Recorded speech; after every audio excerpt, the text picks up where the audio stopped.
this is what we play for. What we talk about in pre-season, why the coaches put together the team they do.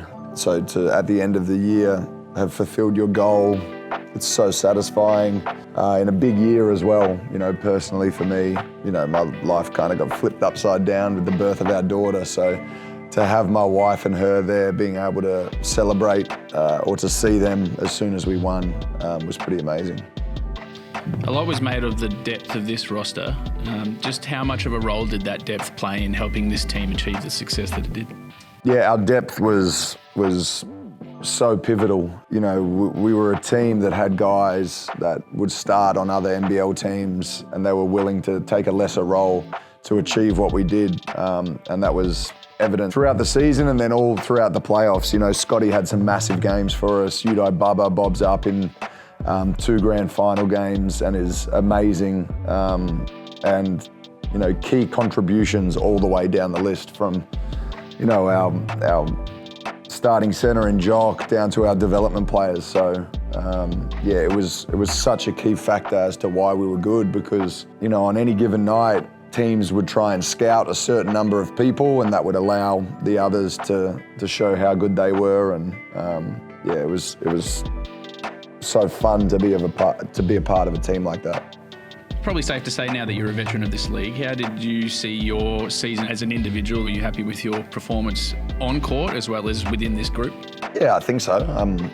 Anytime you can win a championship, you have to be happy, no matter what the stats say or whatever. But I thought there was, times when I struggled coming back from injury or dealing with some things with my body. But for the most part, happy that I could play a role in helping us get this title.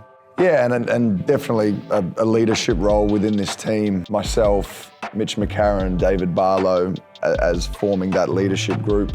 We all approach it a little differently, and we all have our strengths in that area. So I thought we had a group that was full of leaders, like 1 through 13, 14, 15 people, however we had. So it wasn't like we just had one guy that everyone was like, well, you talk now. There were so many instances where in team meetings and at halftime and in timeouts that everyone had a chance to say their piece, and everyone's voice was respected. And I think that went a long way into helping everyone feel at home, feel comfortable in their role, and ultimately achieve what we did. That level of comfort where each player feels like they do have a voice, combined with the level of professionalism, must have gone a long way to contributing to the success.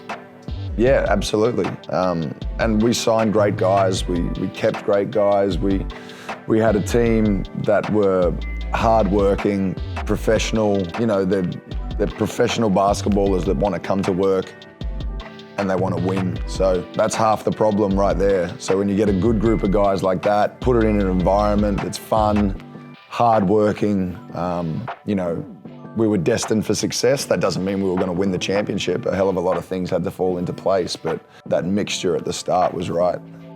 What about the fans who, particularly the people of Victoria, who've been through such hardship over the last 18 months, but then yet still showed their support for Melbourne United across the entire season? Yeah, the fans were amazing.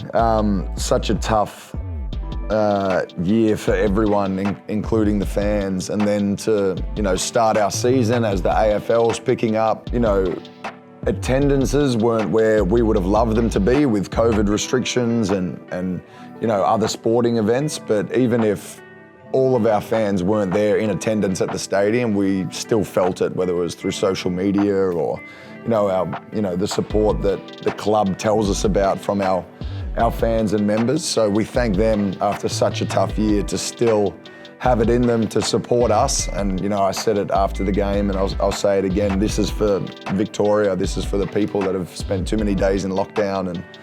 And hopefully we throughout the season and winning the championship were a little bit of a bright spark in a pretty tough year.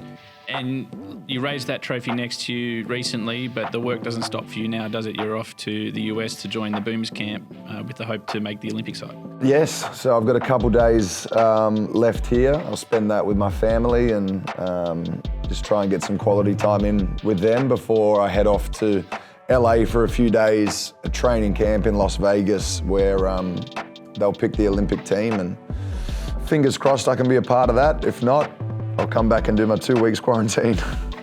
Well, best of luck with that, and congratulations once again. We look forward to seeing you next season. Thank you.